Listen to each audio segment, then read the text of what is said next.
إن الله وملائكته يصلون على النبي يا أيها الذين آمنوا صلوا عليه وسلموا تسليما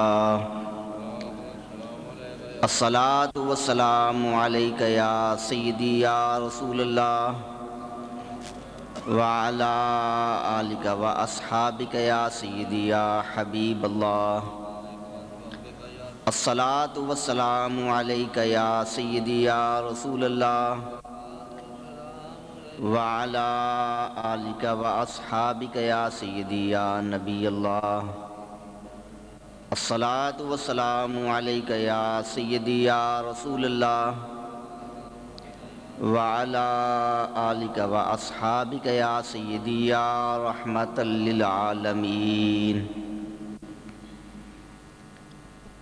تمام تعریفیں اللہ رب العزت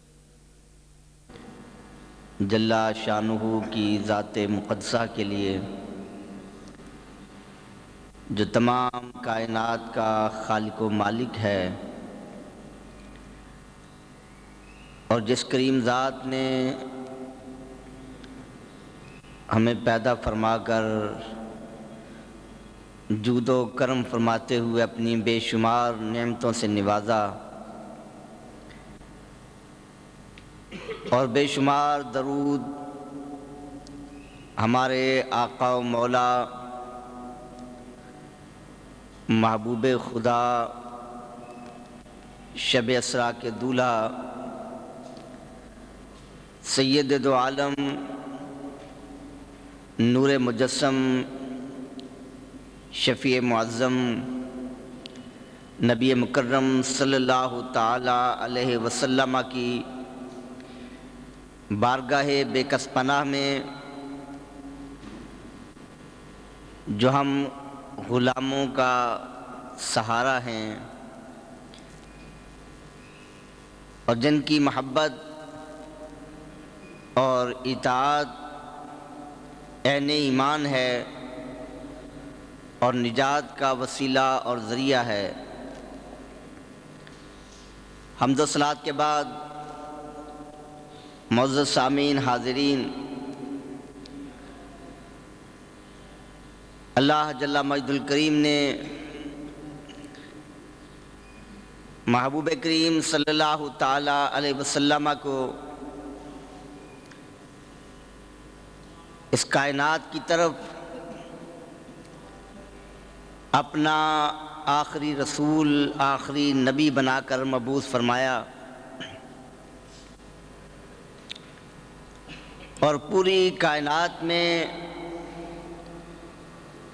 محبوب کریم صلی اللہ تعالی علیہ وسلم کو اپنا نائب اکبر، اپنا خلیفہ اعظم بنا کر مبعوث فرمایا،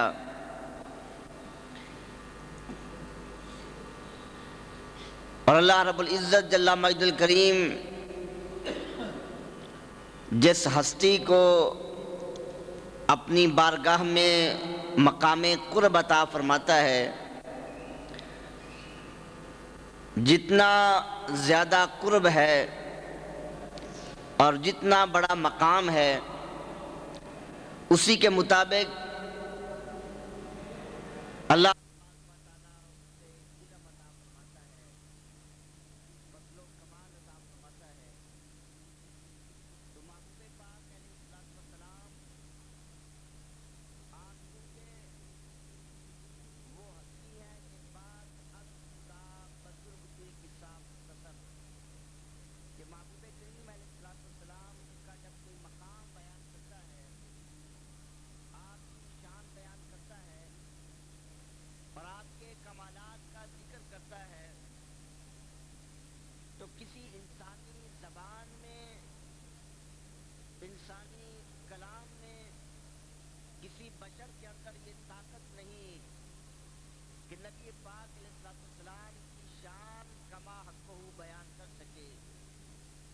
کیونکہ یہ وہ شان ہے کہ اللہ کے محبوب علیہ السلام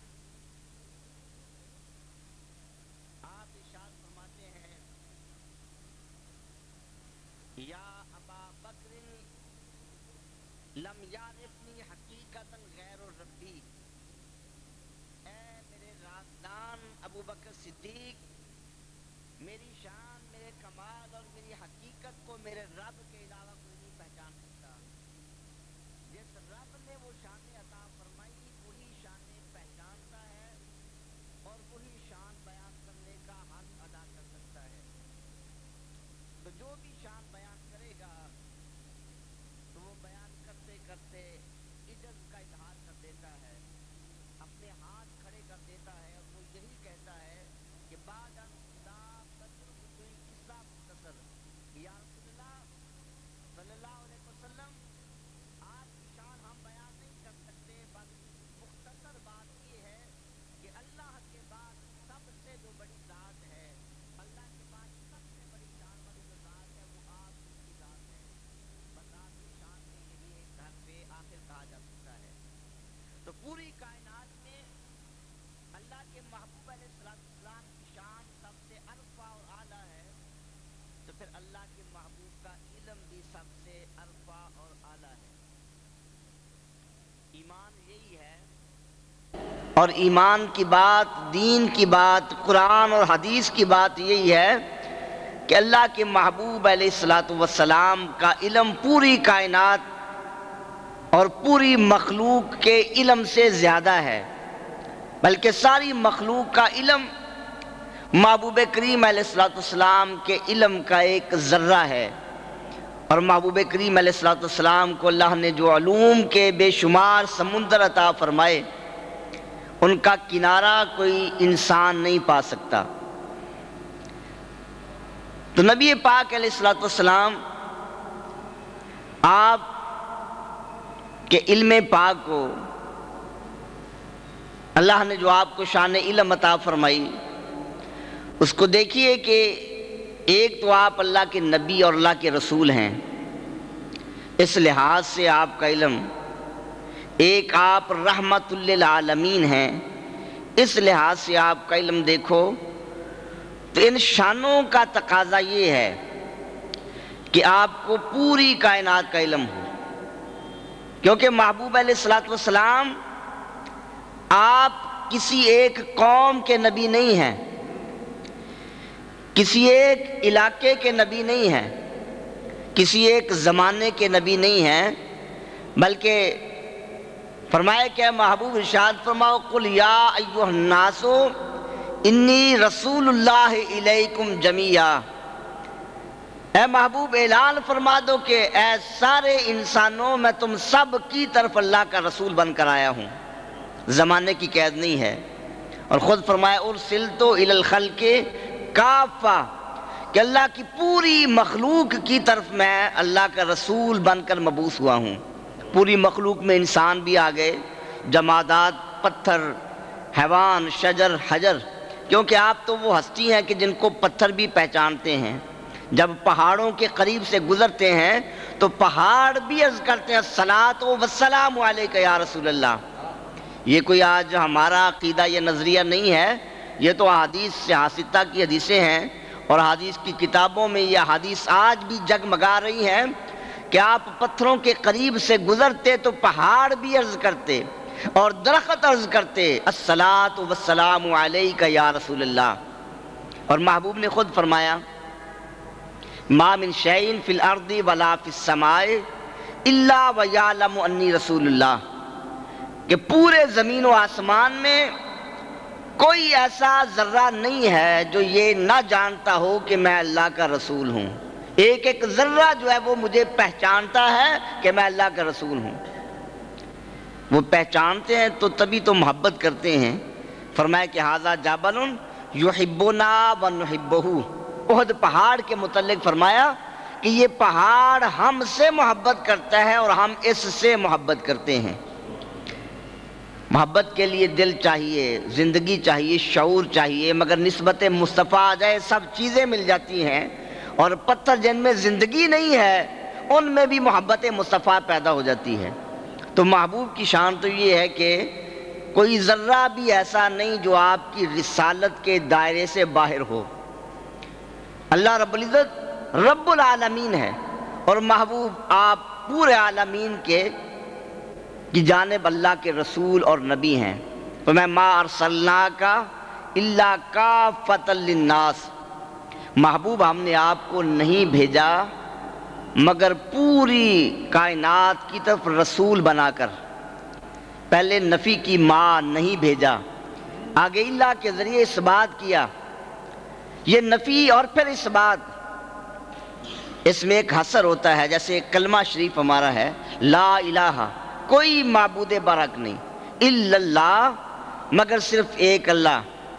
تو پہلے نفی پھر اس بات، کیا مانا کہ اللہ کے علاوہ کوئی ایک بھی معبود برحق نہیں ہے اور کسی ایک کو بھی سچا معبود نہیں کہا جا سکتا۔ تو محبوب علیہ الصلوۃ والسلام کی شان رسالت بیان کی تو وہاں بھی یہی انداز، ما ارسلناک، نفی کر دی، اے محبوب ہم نے آپ کو نہیں بھیجا الا کافۃ للناس، مگر پوری انسانیت کی طرف، پوری کائنات کی طرف رسول بنا کر بھیجا ہے۔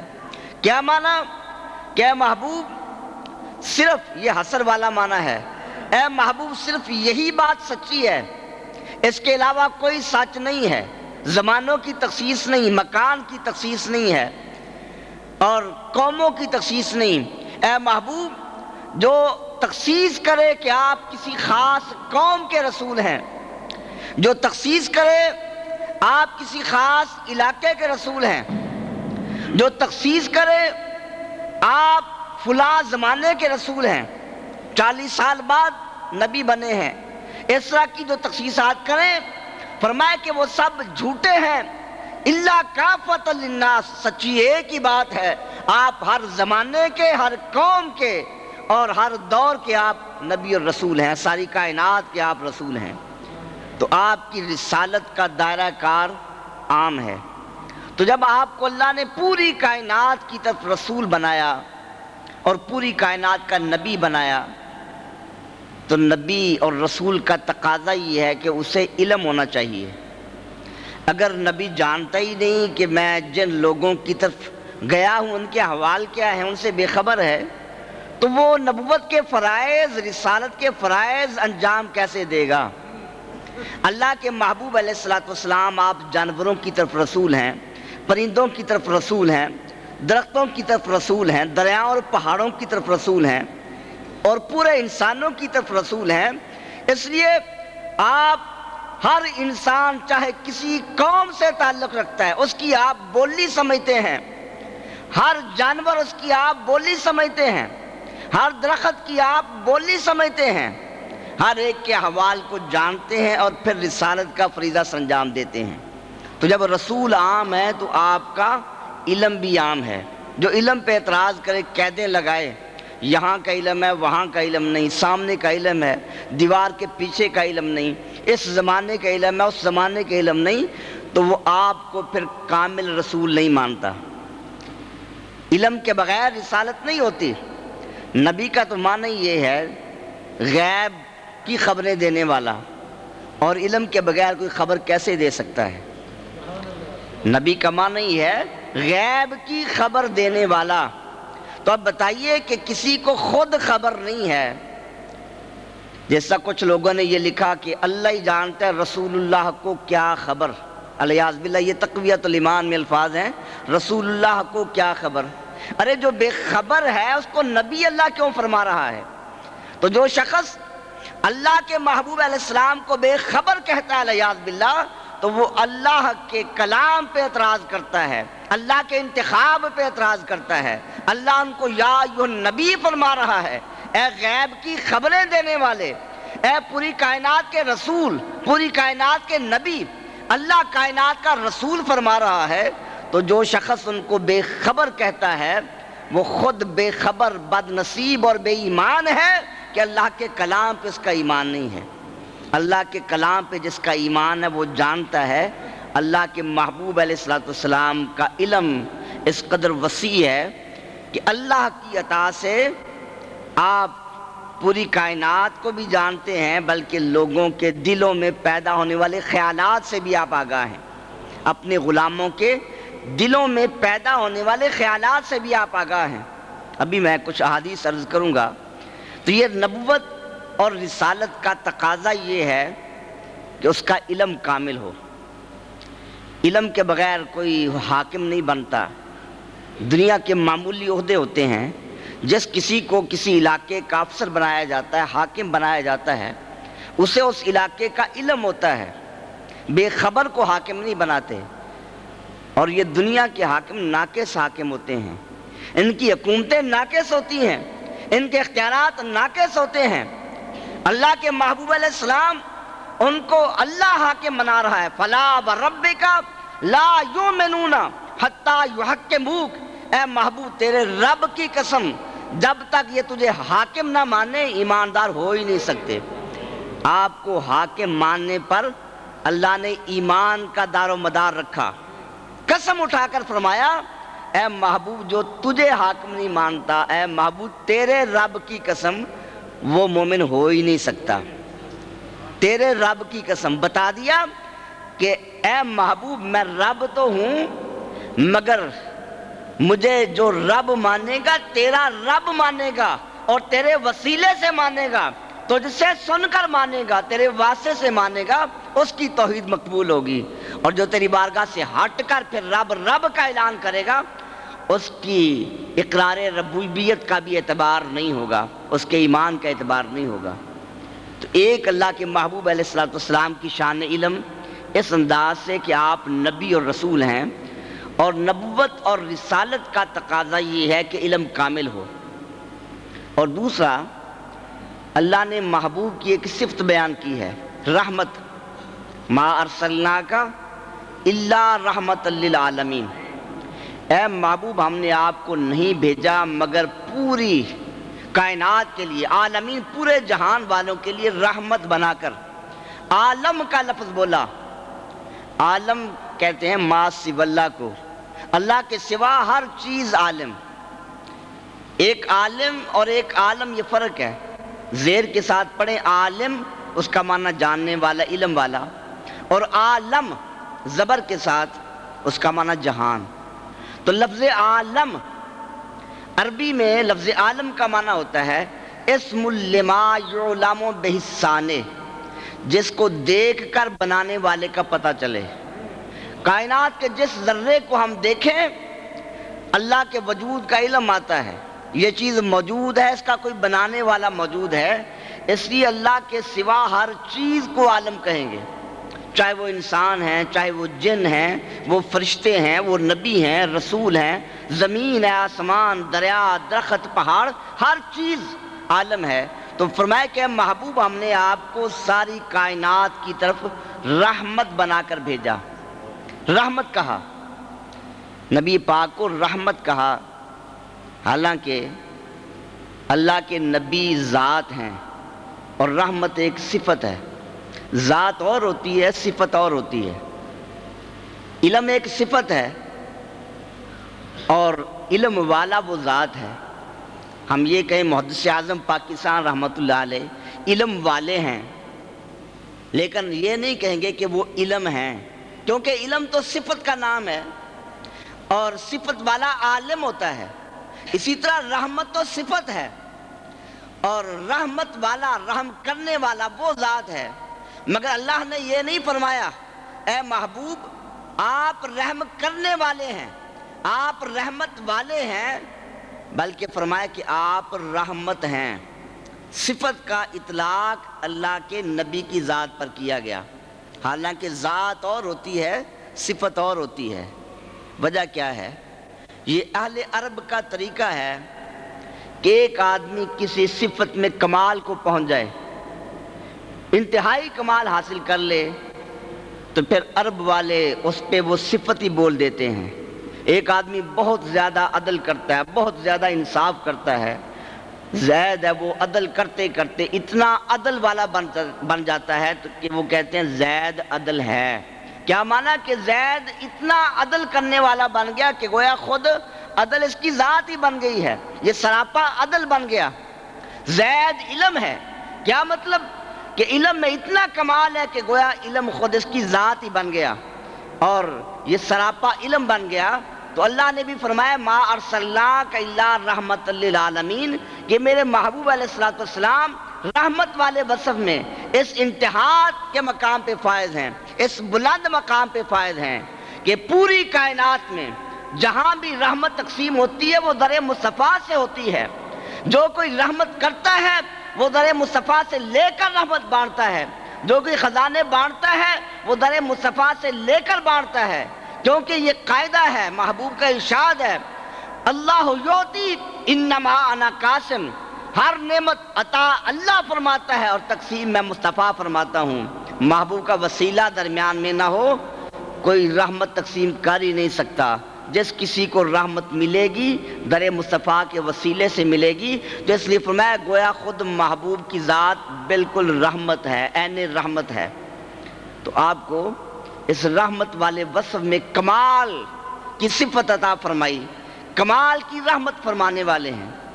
تو اس میں جب محبوب کی صفت رحمت بیان کی تو اسی سے آپ کا علم بھی واضح ہو گیا. جب آپ رحمت ہیں پوری کائنات کے لیے تخصیص نہیں کی، آپ کس زمانے کے لیے رحمت ہیں، آپ کس انسان کے لیے رحمت ہیں، کس قوم کے لیے رحمت ہیں، یا کس جنس کے لیے رحمت ہیں، کس دور کے لیے رحمت ہیں، کس علاقے کے لیے رحمت ہیں، یہ تخصیصات نہیں کی، بلکہ ہر کائنات کے لیے، سارے جہان کے لیے، ہر زمانے کے لیے، ہر دور کے لیے، ہر زمان اور مکان کے لیے آپ اللہ کی رحمت ہیں. جب آپ رحمت ہیں تو رحمت کا تصور علم کے بغیر ہو ہی نہیں سکتا. علم کے بغیر رحم ہو ہی نہیں سکتا. آپ کا دوست وہ رحمت کا متلاشی ہے، آپ کے رحم کا متلاشی ہے. وہ مصیبت میں پھنسا ہوا ہے، آپ اس پہ رحم کرنا چاہتے ہیں تو آپ کو پہلے علم ہوگا میرا دوست مصیبت میں ہے. اگر علم نہیں تو آپ رحم کیسے کریں گے؟ اگر پتہ ہی نہیں، آپ کی بے خبری میں آپ یہاں بیٹھے ہیں اور پاس والے کمرے میں آپ کو پتہ بھی نہیں کوئی آپ کے دوست کو آ کر قتل کر دیتا ہے، وہ آپ کو پکارتا ہے، آپ تک آواز نہیں آتی، تو آپ رحم نہیں کر سکتے. کیوں؟ کہ آپ کو خبر ہی نہیں. علم کے بغیر رحم ہو ہی نہیں سکتا. اور پھر رحم کرنے کے لیے یہ بھی ضروری ہے کہ جس پہ آپ رحم کریں آپ اس کے قریب ہوں، اس کے نزدیک ہوں. وہ جنگل میں ہے، آج تو ایسا دور آ گیا وہ موبائل کے ذریعے، فون کے ذریعے آپ کو اطلاع کرتا ہے بھئی ابھی دشمن میرے سر پہ پہنچ آیا، فائر کرنے لگا ہے، بچاؤ مجھے. تو آپ اس کے قریب ہی نہیں، آپ رحم کیسے کریں گے؟ اتنے بعید ہیں. جان لیا، علم آ گیا، مگر آپ قریب نہیں ہیں، اس لیے آپ رحم نہیں کر سکیں گے. رحم کے لیے ضروری ہے کہ آپ کے پاس طاقت ہو، اختیار ہو. آپ کو کسی نے باندھا ہوا ہے، ہاتھ کڑیاں لگی ہیں، آپ کی آنکھوں کے سامنے آپ کے بیٹے پہ ظلم و ستم ہو رہا ہے، آپ جانتے بھی ہیں، نزدیک بھی ہیں، دیکھ رہے ہیں، قریب ہیں، مگر آپ کے ہاتھ بندھے ہوئے ہیں، اختیار نہیں ہے. آپ کچھ نہیں کر سکیں گے کیونکہ اختیار کے بغیر رحم نہیں ہوتا. رحم کے لیے یہ بھی ضروری ہے کہ زندگی ہو. باپ بڑا مہربان ہوتا ہے، باپ مر گیا، چارپائی پہ اس کی لاش پڑی ہوئی ہے، اس کے پاس اس کے بیٹے کو کوئی مار دے آ کر، چیر پھاڑ جائے، تو باپ زندہ ہی نہیں، بیٹے کو بچائے گا کیا؟ رحم کیسے کرے گا؟ تو رحم کے لیے ضروری ہے کہ جس پہ جو رحم کرنے والا ہے وہ زندہ ہو، جس پہ رحم کرنا اس کے قریب ہو، جس پہ رحم کرنا اسے جانتا ہو، اسے اختیار بھی ہو. اللہ کے محبوب علیہ السلام صرف ایک فرد پہ رحم کرنے والے نہیں ہیں، ایک زمانے والے پہ رحم کرنے والے نہیں ہیں. اللہ کے محبوب اللہ کی پوری کائنات پہ رحم فرمانے والے ہیں. تو اس کا تقاضا یہ ہے کہ آپ پوری کائنات کو جانتے ہیں، پوری کائنات کے قریب ہیں، ہر زمانے میں زندہ ہے اور ہر زمانے میں آپ کو اختیار حاصل ہے. اور جب بھی آپ کا امتی فریاد کرتا ہے آپ رحم فرماتے ہیں. اس لیے اللہ نے فرمایا ما ارسلناک الا رحمۃ للعالمین. اگر یہ کہہ دیا جائے کہ وہ تو الیاذ باللہ مر کر مٹی میں مل گئے، ان کو تو دیوار کے پیچھے کی خبر نہیں ہے، وہ کر کچھ نہیں سکتے، جیسا لوگوں نے لکھا، کیونکہ ہم کسی پہ الزام تو نہیں لگا سکتے، ایسی بات جھوٹی کہہ دینا. یہ کتابوں میں لکھا بڑے بڑے مولویوں نے کہ جس کا نام محمد یا علی ہے وہ کسی چیز کا مختار نہیں، دیوار کے پیچھے کی خبر نہیں، الیاذ باللہ وہ مر کر مٹی میں مل گئے. حالانکہ کوئی اپنے باپ کے بارے میں نہیں کہے گا کہ میرا باپ مر کر مٹی میں مل گیا. اپنے باپ کو کوئی نہیں کہتا کہ میرے باپ کو کوئی اختیار نہیں. اپنے باپ کی باری آئے بڑے فخر سے بتائے گا میرا باپ ایم پی اے ہے, ایم این اے ہے, تھانے دار ہے. اس کے اختیارات طاقت کو بیان کرے گا, وہ بڑا پہلوان ہے. اپنے باپ کے علم کو بیان کرے گا. اپنا باپ مر بھی جائے یہ نہیں کہے گا وہ مر کر مٹی میں مل گیا. اور اللہ کے رسول علیہ السلام کے متعلق علیہ باللہ یہ بد زبان استعمال کرے کہ وہ مر کر مٹی میں مل گئے, تو اس کا پھر ایمان کے ساتھ تعلق نہیں ہے. ایمان کے ساتھ اگر تعلق ہوتا تو یہ جملے کبھی بھی زبان پہ نہ آتے, اس کی قلم سے یہ جملے کبھی بھی نہ نکلتے. تو اللہ کے محبوب تو رحمت کائنات ہیں. تو اگر یہ کہا جائے کہ وہ جانتے ہی نہیں ہیں, ہماری تکلیف سے وہ باخبر ہی نہیں ہیں, ہمارے دل میں فریاد آتی وہ جانتے ہی نہیں ہیں, تو پھر وہ رحم کیسے کریں گے؟ پھر اللہ تو فرما رہے کہ ہم نے ان کو صرف رحمت بنا کر بھیجا ہے. ما ارسلنا کا نہیں بھیجا مگر صرف پوری کائنات کے لیے رحمت بنا کر. تو اللہ رب العزت کا کلام تو جھوٹا نہیں ہو سکتا.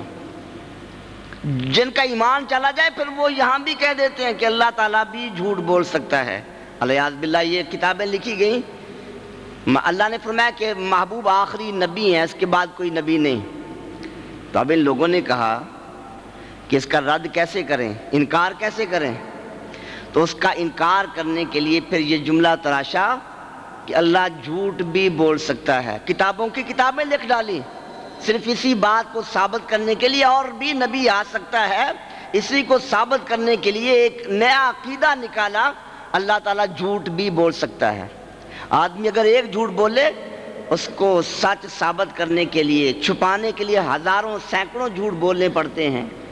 ایک غلطی کی اور ایک عقیدہ بد بیان کیا کہ نبی پاک جیسے ہزاروں پیدا ہو سکتے ہیں, لاکھوں کروڑوں پیدا ہو سکتے ہیں ایک آن میں, اس کو چھپانے کے لیے پھر جو ہے یہ عقیدہ نکالا علیہ باللہ اللہ جھوٹ بھی بول سکتا ہے. تو جو محبوب کی شان نہیں مانتے, محبوب کی شان علم پہ اعتراض کرتے ہیں, شان اختیار پہ اعتراض کرتے ہیں, تو ان کا توحید کے ساتھ بھی تعلق نہیں ہے, اللہ پہ بھی ایمان نہیں ہے. آپ ان کی کتابوں کا مطالعہ کریں, اللہ کی شان میں بھی وہ ایسے کلمات استعمال کرتے ہیں کہ ایمان والوں کے رونگٹے کھڑے ہو جاتے ہیں. ایمان والا کبھی بھی یہ گوارا نہیں کرتا کہ ہماری زبان پہ یہ جملے آئیں. تو میں یہ عرض کر رہا تھا کہ اللہ تبارک و تعالیٰ نے اپنے محبوب علیہ السلام کو جب نبی بنایا, رسول بنایا پوری کائنات کا, تو پوری کائنات کے علوم بھی آپ کو عطا فرمائے. بلکہ غلاموں کے دلوں میں جب فریاد پیدا ہوتی ہے, آہوزاری کرتے ہیں, تڑپ پیدا ہوتی ہے, اللہ کے محبوب اس تڑپ کو بھی جانتے ہیں. یہ شرک نہیں ہے. جو لوگوں کا نظریہ کہ یہ شرک ہو گیا, اللہ کے برابر کر دیا, اللہ کے محبوب کو تم نے خدا کے ساتھ ملا دیا. ارے ہم نے نبی کو خدا کے ساتھ نہیں ملایا, نبی ہمیں خدا کے ساتھ ملاتے ہیں. ہم نبی کو خدا کے ساتھ ملانے والے کون ہیں؟ نبی. نبی ہے, خدا خدا ہے. ہاں نبی بندوں کو خدا کے ساتھ ملاتے ہیں. جو بندے خدا کو نہیں جانتے ان کو خدا کا پتہ بتاتے ہیں. اس لیے مجدد الفسانی جو توحید کا پیام بلند کرنے والے ہیں اور شرک کے گڑھ میں توحید کی صدا بلند کرنے والے, جابر بادشاہ کے سامنے کلمہ حق بلند کرنے والے, آپ فرماتے ہیں کہ میں نے خدا کو رب مانا کیونکہ خدا رب مصطفیٰ ہے. اللہ کو میں نے رب مانا کیونکہ اللہ رب مصطفیٰ ہے. یہ توحید کا عقیدہ ہے. تو اللہ رب العزت جل مجد الکریم نے محبوب کو یہ علم عطا فرمایا ہے, اس میں شرک نہیں ہے. شرک کہتے ہیں برابری کو, کسی کی ذات کو اللہ کے برابر مانا جائے یہ شرک ہے. کسی کو اللہ جیسی صفت مانی جائے یہ شرک ہے. یہ شرک کے دو مادے ہیں. علماء نے شرک کے صرف دو مادے لکھے ہیں, تیسرا شرک کا کوئی مادہ نہیں ہے. ایک اللہ جیسی ذات کسی کی مان لی جائے, ایک کسی کے لیے اللہ جیسی صفت مان لی جائے, تب شرک لازم آئے گا. اب کسی کے پاس تھوڑی سی عقل شعور ہے تو وہ جانتا ہے کہ اللہ علم دے رہا ہے, نبی لے رہے ہیں, تو برابر کیسے ہو گئے؟ ہم یہی کہتے ہیں کہ اللہ نے علم دیا، اللہ نے محبوب کو شان عطا کی، اور محبوب نے اللہ کی اطاعت سے یہ علم حاصل کیا، تو لینے والا دینے والا برابر کیسے ہو گئے؟ اگر کوئی یہ کہے کہ اللہ کے نبی علیہ السلام اللہ کی عطا کے بغیر ذاتی طور پر ایک ذرے کا بھی علم جانتے ہیں، تو ایسا شخص ہمارے نزدیک دائرہ اسلام سے خارج ہے۔ ہم شرک کے قائل نہیں، ہم عشق کے قائل ہیں، یہ شرک والا عقیدہ نہیں ہے۔ ہم تو اللہ کے نبی علیہ السلام کے متعلق ہمارے امام اہل سنت اعلیٰ حضرت عظیم البرکت الشاہ احمد رضا خان فاضل بریلوی رحمۃ اللہ علیہ، آپ نے فرمایا کہ نبی پاک علیہ السلام کا علم اتنا وسیع، پوری کائنات کے علم کی آپ کے علم کے سامنے کوئی حقیقت نہیں ہے۔ سارے انبیاء اولیاء پورے انسانوں کے علوم ان کے علم کے سامنے ایک ذرے کی طرح ہیں، لیکن فرمایا کہ اتنا وسیع علم، لیکن اس کے باوجود ہم یہ کہتے ہیں کہ اللہ کے علم کے ساتھ نبی کے علم کو وہ نسبت بھی نہیں جو سمندر کے ساتھ قطرے کے کروڑ میں حصے کو ہوتی ہے، کیونکہ سمندر بھی متناہی ہوتا ہے اور وہ قطرہ بھی متناہی، ایک قطرہ ہے، اس کو بڑھاتے جائیں ارب خرب سال، ایک دن وہ سمندر کے برابر ہو جائے گا، مگر وہاں برابری کا تصور ہی نہیں ہے۔ اللہ کا علم غیر متناہی ہے، نامتناہی ہے، ذاتی ہے۔ اللہ کے محبوب کا علم متناہی ہے، عطائی ہے، اللہ کی عطا سے ہے، برابری کا تصور ہی نہیں ہے۔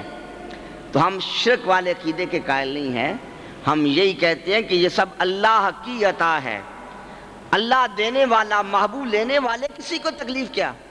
جب اللہ دے رہا ہے، محبوب کو عطا فرما رہا ہے، فرماتا ہے ما ہوا علی الغیب بدنین، محبوب آپ غیب بتانے میں بخیل نہیں ہیں، سخی ہیں، غیب کی سخاوت فرماتے ہیں۔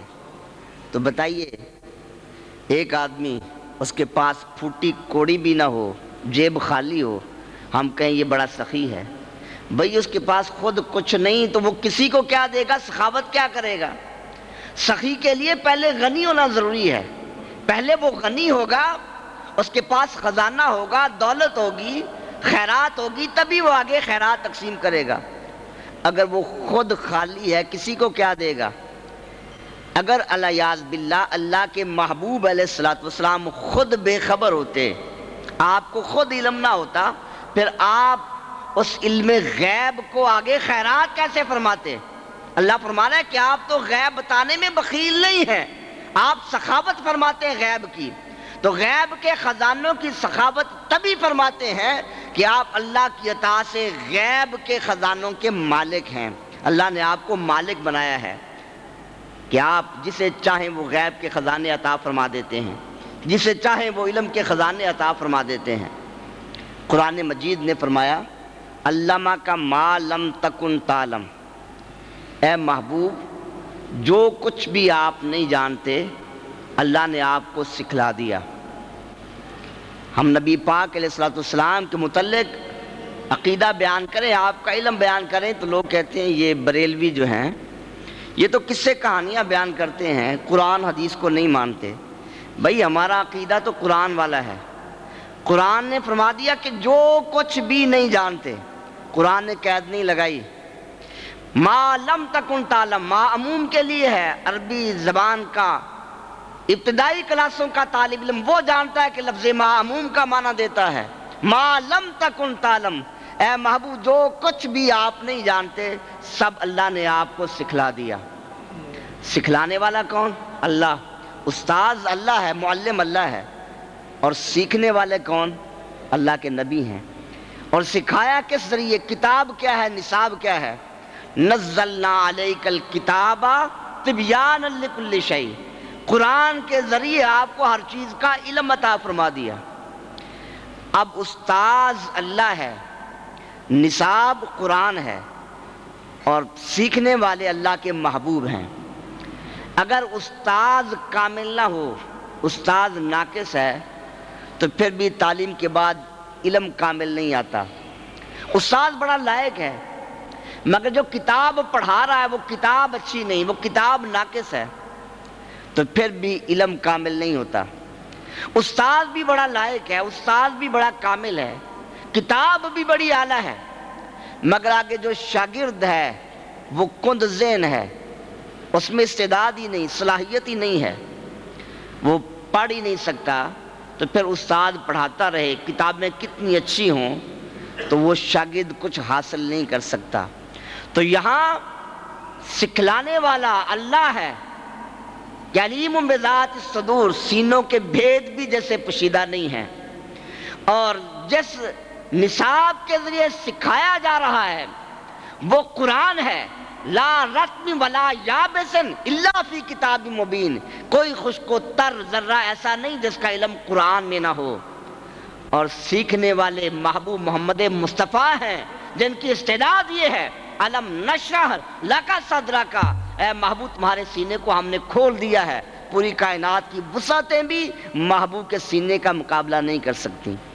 جب سکھلانے والا بھی کامل، کتاب بھی کامل ہے، جو سیکھ رہے ہیں وہ بھی کامل ہیں، تو پھر علم میں کمی کیسے آ سکتی ہے؟ اگر اعتراض کرو گے، علم پہ اعتراض کرو گے تو اس کا معنی یہ ہے یا اس سیکھنے والے اللہ کے نبی پہ اعتراض کر رہے ہو، یا قرآن پہ اعتراض کر رہے ہو، یا سکھلانے والے رحمان پہ اعتراض کر رہے ہو۔ اور کسی پہ بھی اعتراض کرے، چاہے قرآن پہ اعتراض کرے، چاہے اللہ کے محبوب پہ اعتراض کرے، چاہے اللہ کی ذات پہ اعتراض کرے، وہ ایماندار نہیں ہو سکتا، وہ ایمان سے ہی فارغ ہو جائے گا، وہ ایمان کے دائرے میں نہیں رہ سکتا۔ تو یہ لوگ ہماری طرف منسوب کرتے ہیں، ہم تو یہ عقیدہ قرآن سے بیان کرتے ہیں۔ اور آپ پیچھے چلے جائیں، مفسرین کرام، تفسیر مدارک التنزیل 8ویں صدی ہجری میں لکھی گئی، 8ویں صدی ہجری میں اس کے مصنف ان کا انتقال ہوا، تو تفسیر مدارک التنزیل اٹھا کر دیکھیں، اس میں علامہ کا معلم تکن تعلم کا معنی بیان کیا، اے علامہ کا من امور الدین و شرائع و خفیات الامور و دمائر القلوب، یعنی اس آیت کا معنی یہ ہے، اے محبوب اللہ نے آپ کو دین کا، شریعت کا، پوشیدہ چیزوں کا اور دلوں کے بھیدوں کا علم عطا فرما دیا۔ ضمائر القلوب، جو چیزیں دلوں میں چھپی ہوئی ہیں اللہ نے اس کا علم آپ کو عطا کر دیا۔ تفسیر جلالین یہ وہ کتاب ہے جو ہر مدرسے میں پڑھائی جاتی ہے، چاہے وہ بریلوی مکتبہ فکر کا ہے یا دیوبندی مکتبہ فکر کا۔ اس تفسیر جلالین کی جو عربی شرح تفسیر خازن، اور ہر مکتبہ فکر کا مولوی اس سے استفادہ کرتا ہے، وہ تفسیر خازن والے اس آیت کا معنی کرتے ہیں، وہ لکھتے ہیں اے من خفیات الامور و دمائر القلوب، یہ اس آیت کا معنی یہ، یا رسول اللہ، اے محبوب اللہ نے آپ کو تمام پوشیدہ چیزوں کا اور دلوں کے بھیدوں کا علم عطا فرما دیا۔ اب بتاؤ، آج سے 700-800 سال پہلے، اس وقت تو امام احمد رضا فاضل بریلوی پیدا نہیں ہوئے تھے، اس وقت تو محدث اعظم پاکستان مولانا سردار احمد رحمۃ اللہ علیہ پیدا نہیں ہوئے تھے۔ آج تم کہتے ہو یہ لیل پوری عقیدہ ہے، یہ بریلوی عقیدہ ہے، تو اس وقت تو یہ حضرات ابھی اس دنیا میں نہیں آئے تھے، تو اس وقت بھی اسلاف کا عقیدہ یہی تھا جو اللہ کے قرآن کا بیان ہے کہ جو کچھ بھی آپ سے پوشیدہ تھا اللہ نے وہ سب آپ کو عطا کر دیا اور سب کا علم عطا فرما دیا۔ اگر آپ احادیث کا مطالعہ کریں تو بے شمار حوالہ جات آپ کو ملیں گے احادیث کی کتابوں میں، سیاستہ کی کتابوں میں، معتبر ترین کتابوں میں، کہ اللہ تبارک و تعالیٰ نے اپنے محبوب کو وہ علم عطا فرمایا کہ اپنے غلاموں کے دلوں میں جو خیالات پیدا ہوتے تھے آپ اس کو بھی جان لیتے تھے۔ اللہ کی عطا سے غلاموں کے دلوں میں جو پوشیدہ خیالات ابھرتے تھے، محبوب کی نگاہ ان خیالات پہ بھی ہوتی تھی۔ صحیح بخاری جو حدیث پاک کی سب سے معتبر ترین کتاب شمار کی جاتی ہے، اور صحیح مسلم میں بھی یہ روایت ہے، حضرت سیدنا ابو ہریرہ رضی اللہ عنہ وہ حدیث کے راوی ہیں، فرمایا کہ لوگ نئے نئے مسلمان ہوئے، نماز پڑھتے تو رکوع و سجود اچھی طرح نہ کرتے، نماز میں خشوع و خضوع نہ ہوتا، تو اللہ کے محبوب علیہ السلام نے ایک دن نماز کے بعد ارشاد فرمایا، صحابہ کو خطاب کیا، حل ترونا قبلتی ہا ہونا، اے صحابہ کیا تم سمجھتے ہو اے لوگو کیا تم یہ خیال کرتے ہو کہ میرا قبلہ یہاں ہے، کعبۃ اللہ میرا قبلہ ہے، سامنے میرا قبلہ ہے؟ میں کہ نہیں، سنو، فواللہ ما یخفا علی رکوعکم ولا خشوعکم، اللہ کی قسم تمہارا رکوع بھی مجھ سے پوشیدہ نہیں اور تمہارے دل کا خشوع اور خضوع بھی مجھ سے پوشیدہ نہیں ہے۔ فرمایا کہ انی لاراکم من ورائے ظہری، میں تم کو اپنی پس پشت بھی ایسے دیکھتا ہوں جیسے سامنے دیکھتا ہوں، یہ آگے پیچھے میرے لیے کوئی حیثیت نہیں رکھتے۔ تو اللہ کے محبوب علیہ السلام نے ایک تو یہ بتا دیا کہ جو دیکھنے والے ہیں، ہماری نگاہیں ہوتی ہیں، اللہ کے نبی کے ساتھ برابری کا دعویٰ کرنے والوں، اللہ کے نبی کو کہتے ہو کہ ان کی بھی آنکھیں ہماری بھی آنکھیں، ان کے بھی پاؤں ہمارے بھی پاؤں، ان کے بھی ہاتھ ہمارے بھی ہاتھ، ان کی آنکھیں دیکھو، ہماری آنکھ، دنیا والے عام انسان کی آنکھ، اس کے لیے حد ہے، وہ آنکھ اسے دیکھے گی جو سامنے ہو، جو پس پشت ہے اس کو آنکھ نہیں دیکھ سکتی۔ یہ آنکھ جہتوں کی پابند ہوتی ہے، جو چیز نگاہ کے سامنے آ جائے وہ نظر آئے گی، دکھائی دے گی، اور جو پس پشت چلی جائے وہ نظر نہیں آئے گی۔ تو محبوب نے فرمایا انی لاراکم من ورائے ظہری، کہ لوگو یہ جہتوں والا جو فرق ہے، شمال جنوب مشرق مغرب والا، آگے پیچھے والا فرق، یہ تمہاری نگاہوں کے لیے ہے، مجھ مصطفیٰ کی نگاہ بے مثال ہے، میری نگاہ کے لیے پیچھے بھی اسی طرح جیسا آگے ہوتا ہے، میری نگاہ ان جہتوں کی پابند نہیں ہے۔ تو کیسے تم میرے برابر ہو سکتے ہو؟ ہماری نگاہوں کا ایک دائرہ ہوتا ہے، جو چیز ظاہر ہے اسے ہم دیکھ لیتے ہیں، اور جو چیز مخفی ہے وہ نظر نہیں آتی۔ اگر جسمانی طور پر ایک بکس میں کوئی چیز بند کر دی جائے ہمیں تو وہ نظر نہیں آتی، اور ایک چیز دل کے بکس میں بند ہو، دل کے صندوق میں بند ہو، پیدا خیال ہو، وہ کسی کو نظر کیسے آ سکتا ہے؟ وہ تو ایک معنی ہے، وہ دکھائی کیسے دے سکتا ہے؟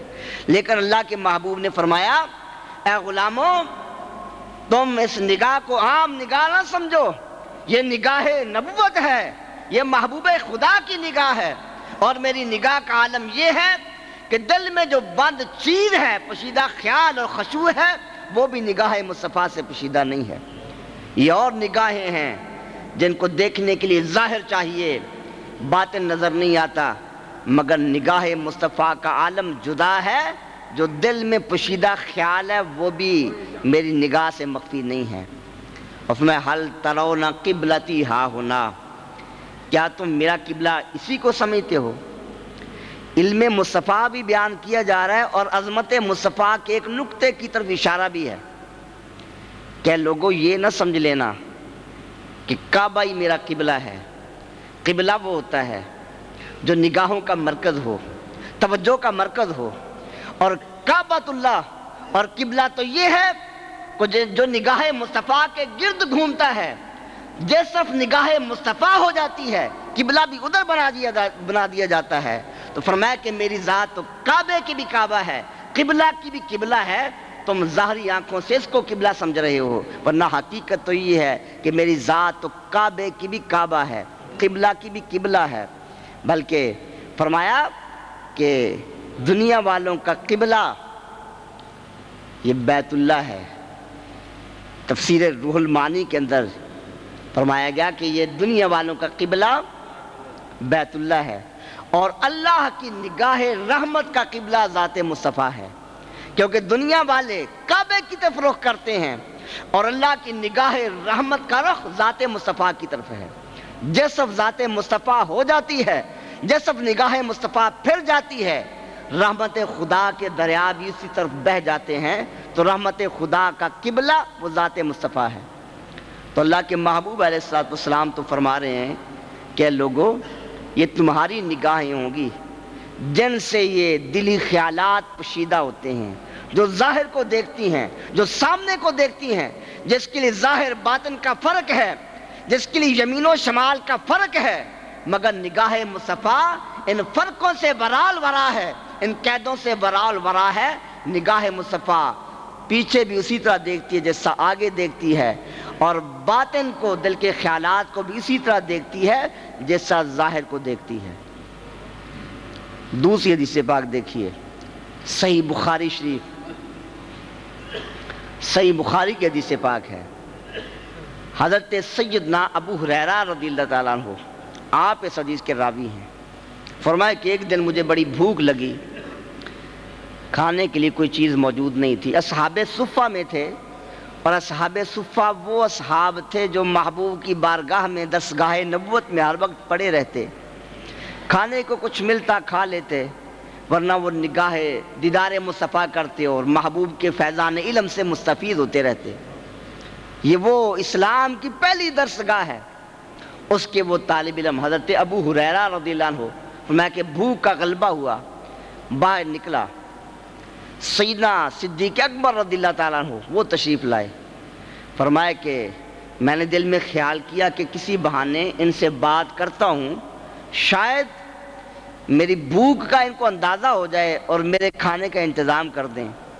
فرمایا کہ میں نے قرآن کی ایک آیت ان کے سامنے پیش کی کہ حضور اس آیت کا معنی بتائیں۔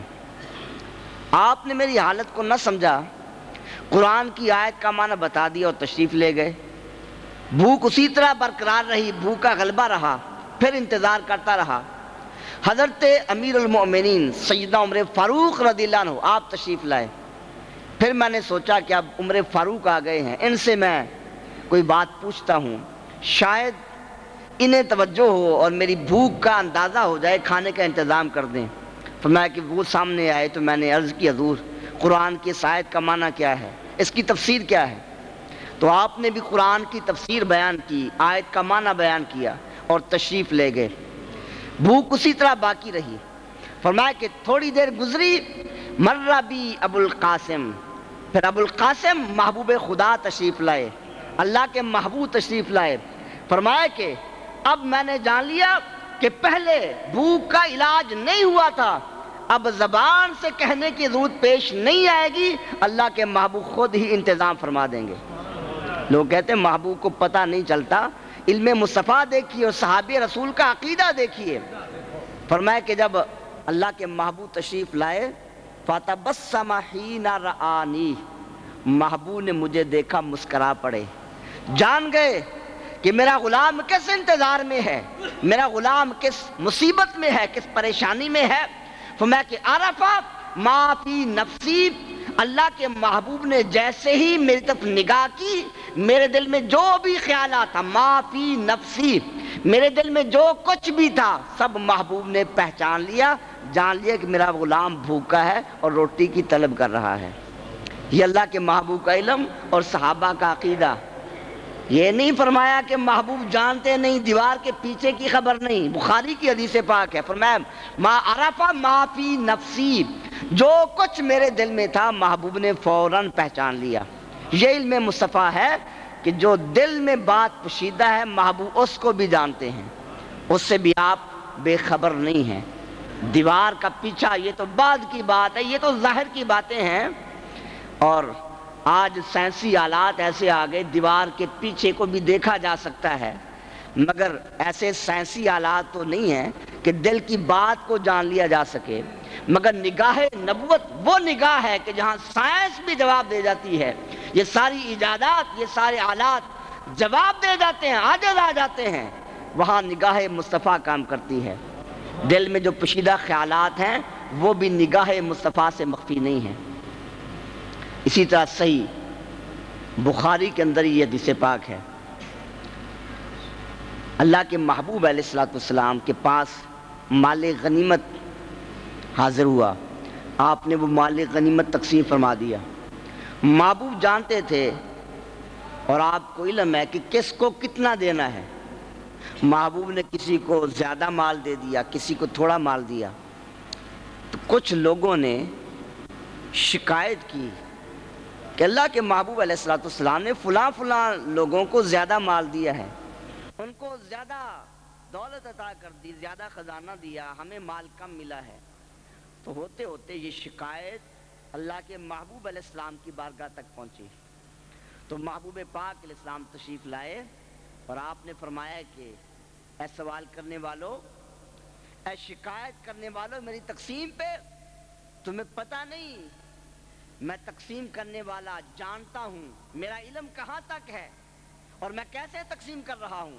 میں لیکن آتا ارا لما فی قلوبہم من الجز والخلع، فرمایا کہ تم سامنے کو دیکھتے ہو، میں دلوں کو دیکھتا ہوں. ما فی قلوبہم، میں ان کے دلوں کو دیکھ رہا تھا. ظاہر کی بات نہیں کہ فی قلوبہم، ارا ما فی قلوبہم، میں ان کے دلوں کو دیکھ رہا تھا. جس کے دل میں لالچ تھی، ہرس تھا اور بے صبری تھی، میں نے اس کو زیادہ مال دیا ہے. اس کی بے صبری ختم ہو جائے، اس کا ہرس ختم ہو جائے، تو میں تو سینوں کے رازوں کو جانتا ہوں. آپ نے یہ نہیں فرمایا کہ ویسے میں نے دیکھ لیا، کسی کی بات کو نہیں. ما فی قلوبہم فرمایا کہ جو کچھ، یہ بھی صحیح بخاری کے الفاظ ہیں کہ ارا ما فی قلوبہم، ان کے دلوں میں جو بے صبری تھی میں اس کو دیکھ رہا تھا، اس لیے میں نے ان کو زیادہ مال عطا فرمایا. تو ایک حدیث نہیں، آپ سیاستہ کی احادیث ہی پڑھنے لگیں، بے شمار احادیث آپ کو ملیں گی. صحیح بخاری کی حدیث پاک ہے، اللہ کے محبوب علیہ السلام نے فرمایا جو شخص تکبر کی وجہ سے اپنی تہ بند شلوار وہ ٹخنوں سے نیچے رکھے تو فرمایا کہ اللہ قیامت کے دن اس کی طرف نظر رحمت نہیں فرمائے گا. یہ ایک فقہی مسئلہ بھی جان لے کہ شلوار ٹخنوں سے نیچے اگر ہو، دو صورتیں ہیں. ایک تکبر کے لیے، عرب والوں میں یہ طریقہ تھا، بڑے لوگ وہ لمبی تہ بند رکھتے، زمین پر گھسٹتی، تکبر کے لیے ایسا کرتے. ایسا کرنا حرام ہے، اور اگر اس نیت سے کیا تو پھر نماز واجب الادا ہوگی.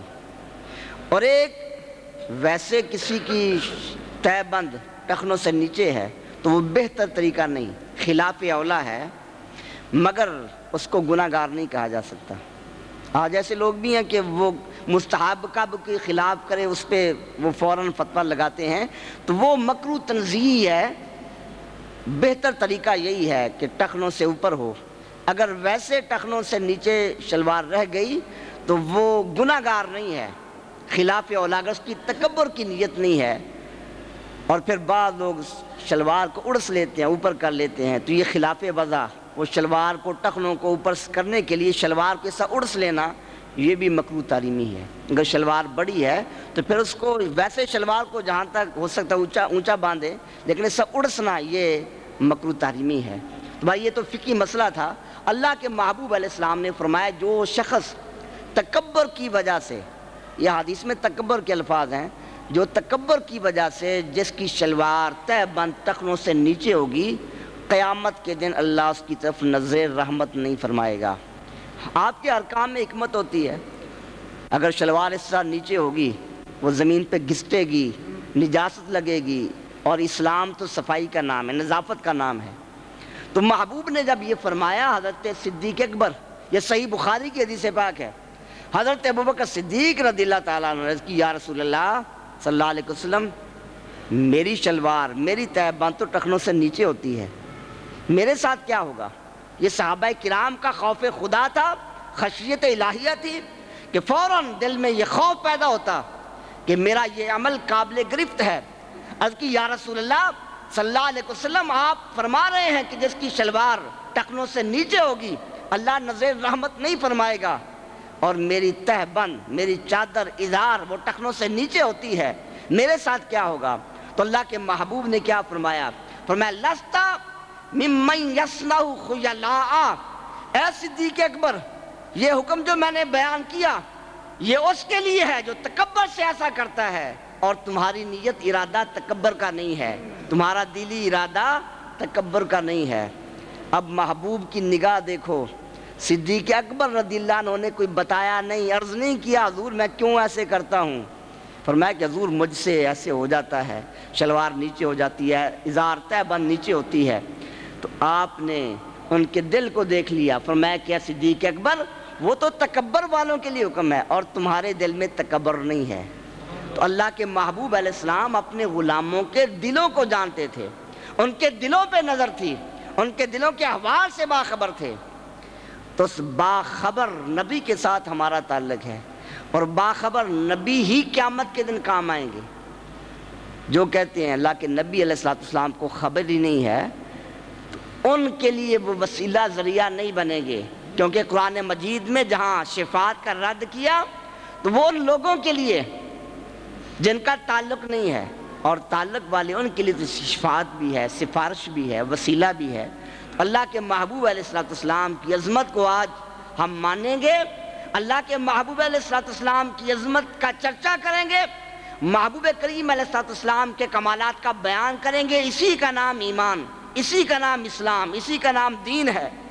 اگر العیاذ باللہ ذات مصطفیٰ کریم علیہ السلام جو بے عیب ذات ہے، کمال والی ذات ہے، کمالات کا مرکز ہے، اللہ کی عطا سے اس بے عیب ذات میں عیب تلاش کرنے کی ناپاک اور ناکام سازش کریں گے تو پھر محبوب کی شان میں فرق نہیں آئے گا، ہمارا ایمان ضائع ہو جائے گا، اور ایمان بھی ایسے ضائع ہوگا انتم لا تشعرون۔